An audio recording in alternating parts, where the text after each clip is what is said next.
மல்லி சீரியலில் இன்றைக்கி என்ன நடக்குது அப்படின்னு சொல்லிட்டு பார்த்தீங்கன்னா, மல்லிக்கு ஆல்ரெடி வந்து எவ்வளவோ பெரிய பிரச்சனை ஓடிட்டுருக்கு. அது போகாத இப்போ வந்து அவங்க அண்ணாவுக்கு வந்து உடம்பு சரியில்லை அப்படின்ற ஒரு பிரச்சனை வேறு. மல்லி தான் வந்து தனக்காக பேச மாட்டேன்றா, தன்னோட வாழ்க்கைக்காக போராட மாட்டேன்றா அப்படின்னு நினச்சிட்டு இருந்தா, அதை கேட்கறதுக்காகவே அவங்க அண்ணா வந்திருக்காரு. உண்மையிலே வந்து நல்ல விஷயம் அவங்க அண்ணா வந்து கேட்டது. என்ன ஒன்று கேட்ட உடனே வந்து அவருக்கு உடம்பு சரியில்லாமல் போயிடுது. இப்போ மல்லியோட அண்ணா வீட்டுக்கு வந்து விஜய் கிட்ட பேசிகிட்டு இருக்காரு. இப்படி உங்களுக்கு 2 வைஃப் இருந்தால் என் தங்கச்சியோட வாழ்க்கை என்ன ஆகுறது? பகலெல்லாம் ஒருத்தி கூட நைட்டில் ஒருத்தி கூடயா வாழுவீங்க? என்ன இது? ஏதாவது ஒரு முடிவை எடுங்க சீக்கிரமாக.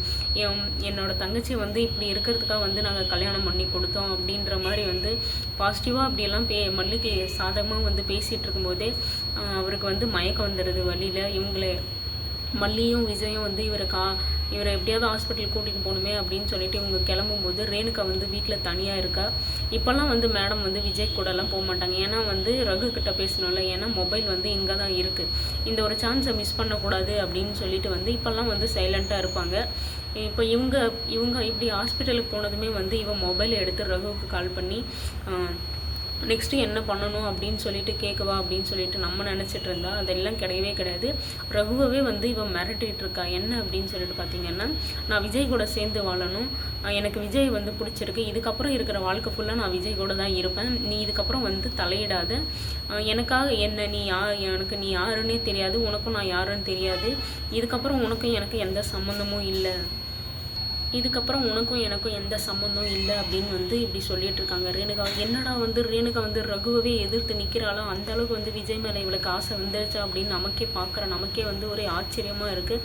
ரகு வந்து என்கிட்டலாம் வந்து நீ இப்படி பேசாத, உனக்கு அவ்வளோதான் மரியாதை, நான் வந்து இப்போ உண்மையை சொன்னேன்னா நீ அவ்வளோதான், நீ உன்னோட லைஃபே காலியாகிடும் அப்படின்னு வந்து ரகு வந்து மிரட்டுறாரு. ஆனால் வந்து ரேணுகா உன் மிரட்டலுக்கெல்லாம் நான் பயப்படவே மாட்டேன், நீ என்ன வேணாலும் சொல்லு, ஆனால் நான் யாரையும் நம்ப மாட்டாங்க அப்படின்னு வந்து ஒரு பக்கம் வந்து மிரட்டிட்டு இருக்கா. என்ன ரகுவை எதிர்த்துட்டான்னா அப்போ யாரோட துணையும் இல்லாமல் என்ன பண்ணுவா அப்படின்னு சொல்லிட்டு பார்த்தீங்கன்னா, இவளுக்கு துணையாக தான் வந்து கதிரேசன் வந்து எது சொன்னாலையும் நம்புறாரு, எது சொன்னாலையும் வந்து செய்கிறாரு. அப்புறம் இருக்கிறபோது இவளுக்கு மற்ற துணையெல்லாம் தேவையில்லாமல் வந்து எல்லாரையும் வந்து எதிர்த்தறிஞ்சு பேசிகிட்டு இருக்கா. ரேணுகா வந்து கூடிய சீக்கிரம் மாற்றுறதுக்கான டைம் வந்துருச்சுன்னு நினைக்கிறேன்.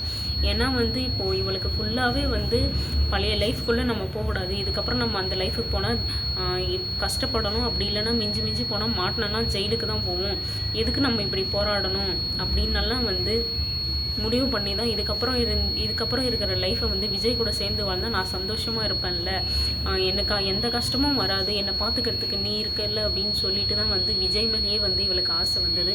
அந்த ஆசையை வந்து தக்க வச்சுக்கணும் அப்படின்றதுக்காக எல்லாரையுமே எதிர்க்கிறது மட்டும் இல்லாமல் ரகுவை அனுப்பிச்சி வச்ச ரகுவவே வந்து இவ்வளோ நாளாக அவனுக்காக தான் வந்து வேலை பார்க்குறதுக்கே வந்து இங்கே வந்தால். அப்படி இருக்கும்போது ரகுவே வந்து எதிர்த்து உன்னால் என்ன பண்ண முடியுமோ பண்ணு அப்படின்னு சொல்லிட்டு சவால் விடுற அளவுக்கு வந்து அவளுக்கு வந்து அன்பு வந்து முத்தி போயிருக்கு. இது வந்து எவ்வளோ நாளைக்கு அப்படின்னு சொல்லிட்டு தெரியல. ஆனால் வந்து மல்லிகைக்கு வந்து எந்த ஆபத்தும் வராமல் பண்ணணும். இவளோட டார்கெட்டே இப்போ வந்து கதிரேசனும் நிஷாவும் வந்து சொல்கிற பேச்செல்லாம் கேட்குறாங்க. அதனால தான் வந்து மல்லியை வந்து எப்படியாவது விரட்டிடலாம் அப்படின்ற ஒரு தைரியத்தில் 100% வந்து நம்ம விஜய் கூட சேர்ந்துருவோம் அப்படின்ற நம்பிக்கையில் இருக்கா. ஆனால் வந்து விஜய் வந்து அவ்வளோ சீக்கிரம் வந்து மல்லி வந்து விட்டு கொடுக்க மாட்டார், வெண்பாவும் வந்து விட்டு கொடுக்க மாட்டா அப்படின்றது நமக்கு தெரியும், நமக்கு நம்பிக்கை இருக்குது. ஆனால் வந்து என்ன ட்விஸ்ட் பண்ணுவா, என்ன கதையை விடுவா, விஜய் வந்து மல்லியை பார்க்க போகணுன்னாலே ஏதாவது ஒரு நேற்று ஒரு காரணம் பண்ண மாதிரி டெய்லி வந்து ஏதாவது ஒன்று பண்ணிகிட்டே இருந்தால் எப்படி இவங்க பார்ப்பாங்க? அன்பு குறையலைனாலையும் இப்படி பார்க்க வர்றேன்னா மல்லி வந்து ரொம்பவே ஃபீல் பண்ணுவாங்க அப்படின்றது நமக்கு நல்லாவே தெரியும். ஃபீல் பண்ணுறது இப்படியெல்லாம் பண்ணால் பிரிச்சிடலாம் அப்படின்னு சொல்லிட்டு வந்து ரேணுகா நினச்சிட்ருக்காங்க. ஆனால் அப்படியெல்லாம் நடக்காது. என்ன நடக்கும் அப்படின்றது நமக்கு நல்லாவே தெரியும். கூடிய சீக்கிரம் மாட்டணும். அது வந்து ரகுவாலையா இல்லை ராஜேஸ்வரியாலையா இருந்தால் ரொம்ப சந்தோஷமாக இருக்கும். இப்போ வந்து உடனே ரேணுகா வந்து ரகுக்கு எதிராக திரும்பிடுறதுனால ரகு வந்து நெக்ஸ்ட் ஸ்டெப்பு என்ன எடுப்பார் அப்படின்னு சொல்லி பார்த்தீங்கன்னா, மல்லியவோ இல்லை விஜயோ வந்து கான்டாக்ட் பண்ணுவார். கண்டிப்பாக வந்து எனக்கு தெரிஞ்சு மல்லியை தான் கான்டாக்ட் பண்ணுறதுக்கான வாய்ப்பு நிறையவே இருக்குது. ஏன்னா வந்து விஜய் போய் பேசினாலுமே வந்து விஜய் வந்து கண்டிப்பாக நம்பவே மாட்டார்.